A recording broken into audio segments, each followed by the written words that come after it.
I saw another man. Hamwona mtu mwingine After receiving the blessings, baada ya kupokea baraka, that was the beginning of his life running. hapo ndipo kulikuwa mwanzo wa maisha yake kupaa. His name was David. Jina lake lilikuwa ni Daudi. The day that David received the blessings, Siku Daudi alipokea baraka, that was the day David started running from his life all throughout his life. ulikuwa ni mwanzo wa Daudi kutorokea maisha yake. There's some blessing when you get it. Kuna baraka ambazo unapokea, You begin running and you do not know why people are pursuing you, Unaanza why kutoroka. people are hating me, Unashindwa why mbona people are fighting me, mbona why wananipiga people vita? are speaking evil against me. Mbona wananena Let me mabaya? tell you one thing. There are some blessing that can cause your enemy to begin speaking. kuna baraka ambazo There zitafanya are some maadui waanze blessing that kuongea, shall cause your enemy to begin pursuing na you. zingine zifanye maadui waanze They are kufuata. not after you, but they are after the gold and the treasure you have in the hands. Si wewe wanafukuzwa, wanatafuta baraka. Oh, am I speaking to somebody Oh, here? yes. Then I saw something else. Kisha nikaona jambo lingine. And the Lord said to me, Bwana akaniambia, do you know why I take you through the famine? unajua ni kwa nini nakuchukua ukame? Because it is through the famine that I build you as a strong. Ni kupitia ukame ambapo nakutengenezwa na kuwa na nguvu.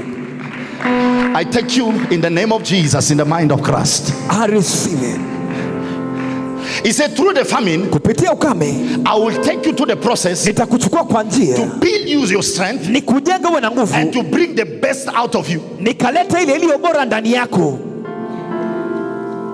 But in the famine, I need you to do one thing. Lakini katika ukame nataka ufanye jambo moja. The famine is sent to you Ile njaa inatumwa kwako so that you can dominate the evil mountains. upate kutawala milima miovu. That's why when I saw Jesus, Ndio maana nilipomwona when he Yesu, received the Holy Spirit, nilipopokea Roho the Bible Mtakatifu, said instantly the Spirit of God led him to battle. hapo hapo Roho wa Mungu akampeleka vitani, He led him to the wilderness. akampeleka And jangwani. when he reached in the wilderness, Nilipofika he jangwani fasted in a mountain. akafunga mlimani. After finishing the fasting, the Bible says Satan came to tempt him. Where?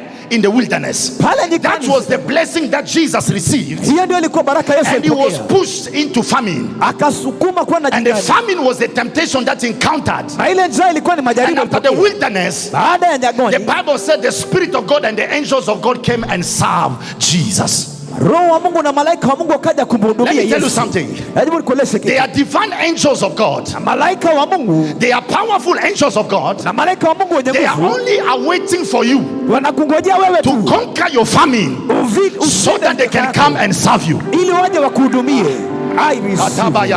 I receive. As long as you are in the wilderness, Radi tu uko jikani, they set themselves apart wanajitenga because it is the process of God concerning you to grow. kwa sababu ni wakati wa Mungu So kukuruhusu the kukua. angel, they can never intercept in your growing process. Malaika hawezi ingilia kati ya kati It hiyo. is between you and God. Ni kati yako na That's what the Mungu. Bible said. Jesus only quotes the scripture Maana inasema Yesu alinena maandiko because the scripture is God kwa himself. sababu maandiko ni Mungu mwenyewe. Through your dry season, Kupitia through your complication season, wakati wako there is something God is expecting. kuna kitu Mungu anatarajia. Grow, my son. Wewe Grow, my daughter. ukue, uko Grow, my daughter. ukomae. Grow, CLJ. Komaa. Grow. Komaa.